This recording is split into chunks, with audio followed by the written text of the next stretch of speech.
Hello again. I am Bryson Bort, the founder and CEO at SCYTHE, back for the second straight from the unicorn. So looking forward to doing these every month. For those of you who joined us for Unicon, it is our annual user conference. It takes place every April. We just did it this past April 9th, which if you weren't aware is National Unicorn Day.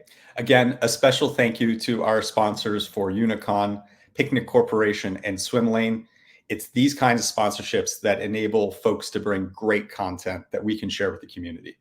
If you missed out, not a problem. Everything is up on our YouTube. And if you follow us on the socials, on Twitter and in LinkedIn, we're going to be highlighting specific speakers and talks that came out.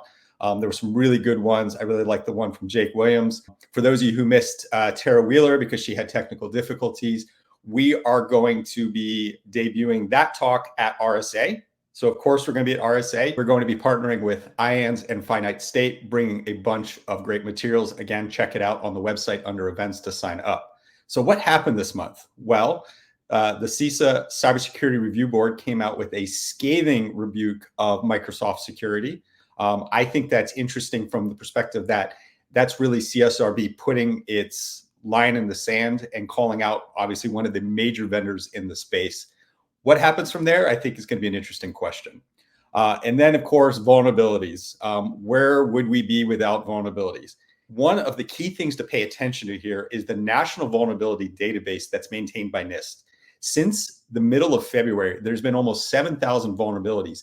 Many of them have been disclosed without the necessary information.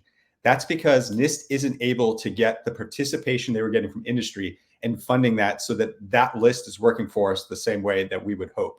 So stay tuned for more of that, as I think that is going to continue to progress and affect industry. We had the Palo Alto 0 day that was based on 2 different bugs. And then MITRE, our friends at MITRE, were breached by the Avanti 0 day. Again, you're never going to be able to stop 0 days. And vulnerability management is already a challenge for many of us that really is grounded in compliance. We look at metrics of efficiency versus metrics of security. The takeaway here is, again, what I continue to say in my Bryson attack model, the BAM model, the biggest impact and the biggest control we have as a defender is going to be in detection and response. That's not to say to ignore prevention. Hygiene is important, but that's where we really can, however they get in, have a chance to do something about it.